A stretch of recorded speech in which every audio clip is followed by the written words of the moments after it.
नमस्कार मित्रों। आज मैं आप सभी के साथ एक ऐसे मुद्दे पर चर्चा करने जा रहा हूं जो कि बहुत ही तकलीफ देने वाली है और बहुत ही कष्ट देने वाली है। दरअसल नोएडा में चल रहे वृद्धा आश्रम में जो हालात थे, उस हालात को देखकर आपको रोना आ जाएगा। अभी जब वहाँ पर रेस्क्यू टीम पहुँची तो उन्होंने देखा कि जो बुजुर्ग थे उनकी हालत बहुत ही दयनीय थी और कई ऐसी महिलाएं थीं जिनके शरीर के ऊपर वस्त्र भी नहीं थे, आधे अधूरे वस्त्र थे।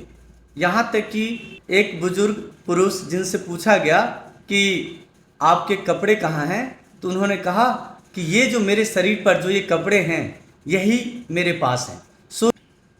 वृद्धा आश्रम में ये बुजुर्ग यही सोचकर गए होंगे कि हमारे बच्चे जो कि हमसे दूर रहते हैं, हमारी देखभाल नहीं कर पाते, कम से कम वृद्धा आश्रम में रहेंगे तो उनकी अच्छी देखभाल होगी।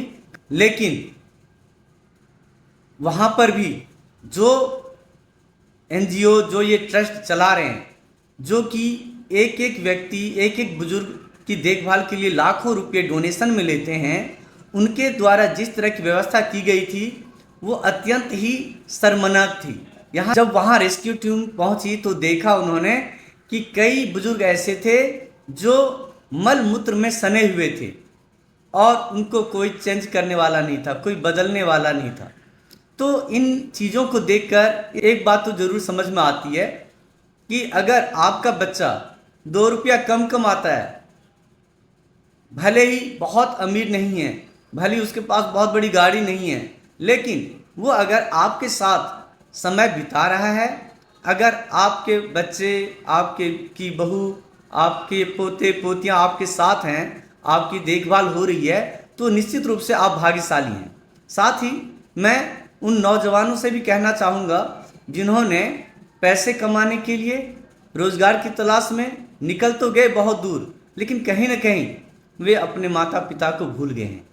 यकीन मानिए, उस वृद्धा आश्रम में, आनंद निकेतन में अधिकतर पुरुष या महिलाएं अच्छे घरों की होंगी और उनके बच्चों के पास काफ़ी पैसा भी होगा, लेकिन उसके बावजूद उनके माता पिता नारकीय जीवन व्यतीत करने के लिए मजबूर थे। तो मैं तो यही कहूँगा कि अगर आपके बच्चे आपके साथ हैं, भले ही आपस में थोड़ी बहुत अनबन भी हो, अगर साथ में रह रहे हैं तो आप अपने आप को भाग्यशाली समझिए। तो आप सभी से यही कहना है कि अपने माँ बाप का ख्याल रखें और उन्होंने आज जब आपकी परवरिश की तो उन्होंने भी बहुत सारे कष्ट और तकलीफ़ें झेली हैं, और अब जब समय आया कि आप उनकी देखभाल करेंगे तो ऐसे उनसे मुंह न मोड़िए और उनका ख्याल अवश्य रखिए।